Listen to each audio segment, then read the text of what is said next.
সকলোৱে জানে মঘাই ওজাই সৃষ্টি কৰিছিল যে ঘিনঘিতা হাতখনতকৈও ৰাইজক আমি মান ধৰিবৰ কাৰণে সভাই সমিতিয়ে মান ধৰিবৰ কাৰণে তামোল পাণযোৰ আমাক লাগে আৰু সেইকাৰণে মাননী হাতখন সৃষ্টি কৰিছিল আৰু আমি সেইকাৰণে প্ৰথমে ঢোল বাদন কৰিলে আমি প্ৰথমেই আমি মাননী হাতখনেই বজাওঁ কিন্তু লেখৰ হাত 24খন হাতৰ 1 নম্বৰ হাতখন ঘিনঘিতা হাত গতিকে ঘিনঘিতাৰ প্ৰায় আৰম্ভ হৈ আমাৰ 24খন হাত আছে ওজাসকলে বজায় আমি এতিয়া সেই ওজাসকল আমাৰ মাজত নাই আমি আজিকালি ঢোলত গাওঁ মঘাই নাই আজিৰ অসমতে সৰু পথাৰৰ কুশল কোঁৱৰৰ নাতিনীয়ে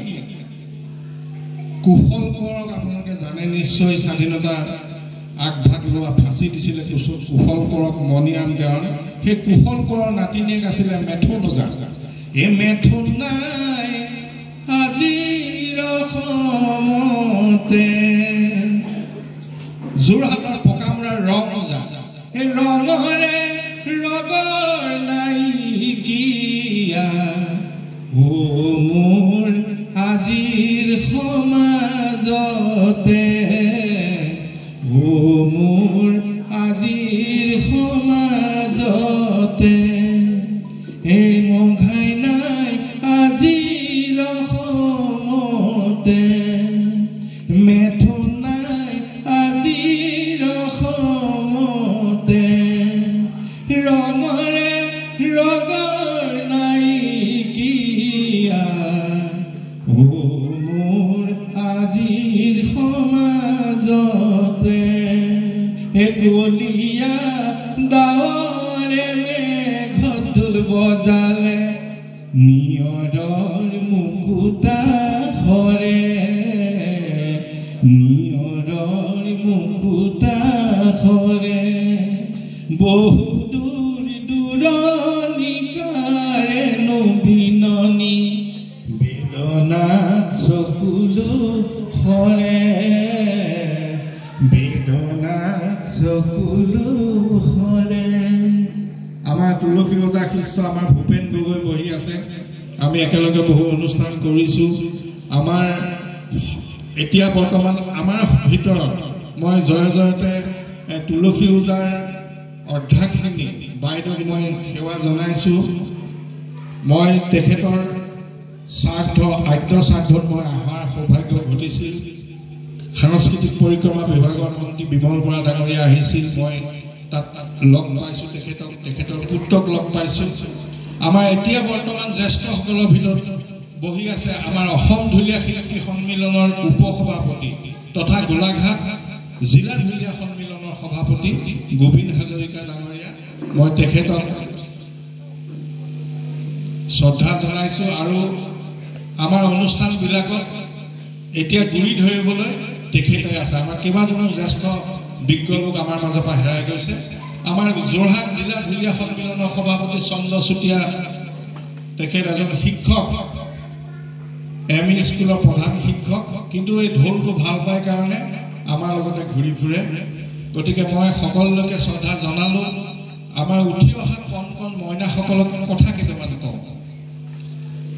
যে আমি ৰগৰ কেনেকৈ আনিম চাপৰ কেনেকৈ বজাম গুৰুৱে শিকোৱাৰ উপৰি গুৰু লগা বিদ্যা পাখি লগা কাৰণে গুৰু ধৰিবই লাগিব আমাৰ কৃষ্ণ শইকীয়াই কৈছে যে শিক্ষাৰ যিটো বৰ্তমান প্ৰেছাৰ পৰিছে শিক্ষাটো আমি ল'বই লাগিব একাডেমিক কেৰিয়াৰটো আমাক লাগিব ময়ো গুৱাহাটী বিশ্ববিদ্যালয়ৰ পৰা মেথামেটিক্সত MSc পাছ কৰিছোঁ ময়ো পঢ়া শুনা কৰিছোঁ কিন্তু পঢ়া শুনাৰ লগত এক্সট্ৰা কাৰিকুলাৰ এক্টিভিটিজে বহুত সহায় কৰে মই যেতিয়া ডিব্ৰুগড় ইউনিভাৰ্চিটিত ইণ্টাৰ কলেজ মিউজিক কম্পিটিশ্যন আজিকালি আন্তঃৰাষ্ট্ৰীয় কি কয় আন্তঃ কলেজ যুৱ মহোৎসৱ হয় আজিকালি যুৱ মহোৎসৱ বুলি কয় তেতিয়া আমাৰ inter college music competition Dibrugarh ইউনিভাৰ্চিটিত হৈছিলে 1978ত মোৰ বয়স এতিয়া 63 বছৰ মই 1961 চনত জন্ম হৈ মই 1964 চনত মই ঢোল কান্ধত লৈছিলোঁ ঢোল শিকিবলৈ মঘাইজা ঢোল যেতিয়া ৰেডিঅ'ত বাজে শুনি ভাল লাগে মই বজাবলৈ মন কৰিছিলোঁ আৰু তেতিয়াৰ পৰা এতিয়া মই 60 বছৰ ঢোল বজাই আছোঁ কোনোবাই দুদিন শিকি আজি ঢোল বজাইছে মিছা কথা সেইটো বেয়া কথা সেইটো মই পছন্দ নকৰোঁ কাৰণ ইমান সহজ নহয় ঢোলটো ক'বলৈ ভাল চাবলৈ ভাল যথেষ্ট কষ্ট কৰিব লাগিব কষ্ট যত্ন কৰিলেহে ৰত্ন পায় কষ্ট কৰিব লাগিব হাতখন আহিছে বুলি দুদিন শিকি মঞ্চত উঠিব নালাগে আজি উপায় নাই ইয়াত তেওঁলোকে কৰিবলগীয়া হৈছে সেইটো ভাল কথা কিন্তু মই ভাবোঁ যে গুৰুৱে সময় দিব নোৱাৰিলেও গুৰুতকৈ শিষ্য হিয়া খুচৰি খুচৰি লয় জ্ঞান গতিকে গুৰুক খুচৰি থাকিব লাগিব টানি আনিব লাগিব শিকক যেতিয়া বজাই থাকিলে নতুন বস্তু আকৌ সৃষ্টি হ'ব বহুত বস্তু জানিব পাৰিব বিভিন্নজনৰ ওচৰত শিকিব পাৰিব বিভিন্ন ওচৰত শিকক মই অকল মোৰ গুৰু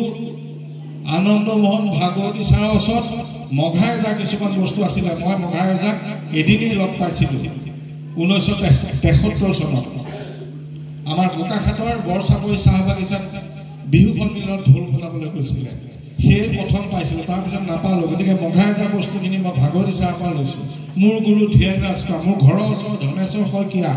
আমাৰ অসম ঢুলীয়া শিল্পী সন্মিলনৰ সভাপতি তেখেতৰ পৰা বহুত শিকিছোঁ প্ৰয়াত হিতেশ্বৰ হাজৰিকা ওজা তেখেতৰ পৰা মই বহুত শিকিছোঁ নৰা ওজাৰ পৰা শিকিছিলোঁ গতিকে এনেকৈ বহুতৰ ওচৰত শিকিব পাৰি আৰু তেনেকৈ শিকি মই এতিয়াও ক'ব নোৱাৰোঁ মই এজন ওজা হৈছোঁ নে নাই কিন্তু 1981 চনত অসম চৰকাৰে পতা সদৌ অসম ঢোল বাদন প্ৰতিযোগিতাত মই প্ৰথম স্থান পোৱাৰ বাবে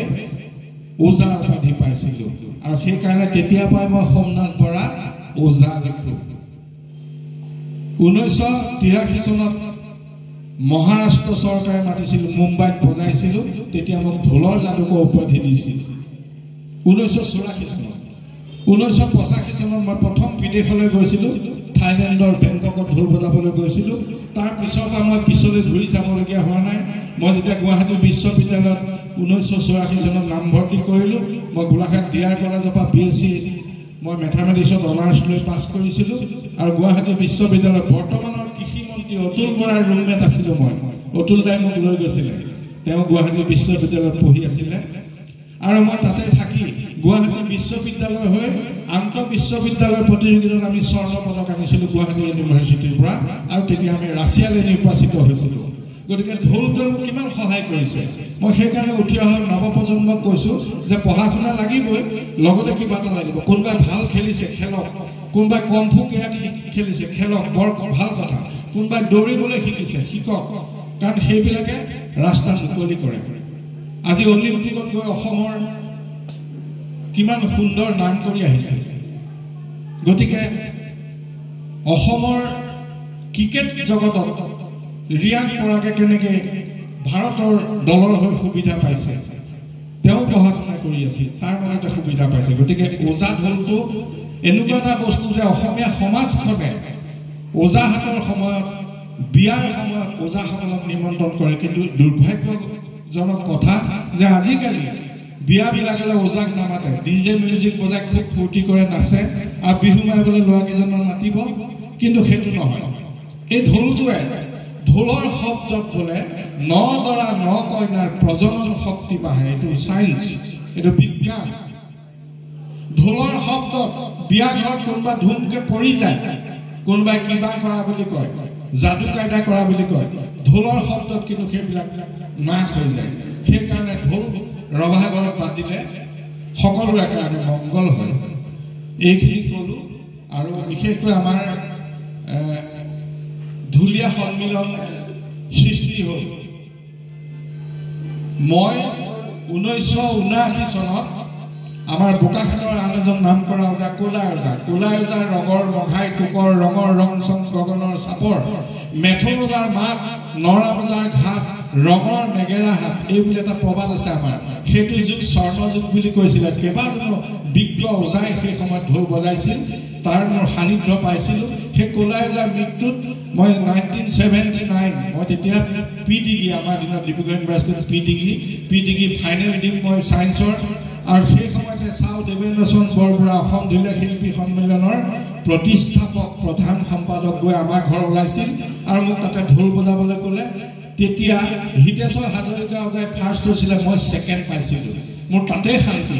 মেথন ওজা তাত ঢোল বজাবলৈ গৈছিল তেতিয়া মেথন ওজা জীয়াই আছিল নৰাম ওজা গৈছিল কেনেকুৱা এটা সুন্দৰ মই কেইবাজনো ওজাৰ সান্নিধ্য পাইছিলোঁ হয়তো তেখেতসকলে মোক আশীৰ্বাদ দিছিলে আৰু মই আজিও ঢোল বজাই আছো আজিও বহু শিকি আছো শিক্ষাৰ কেতিয়াও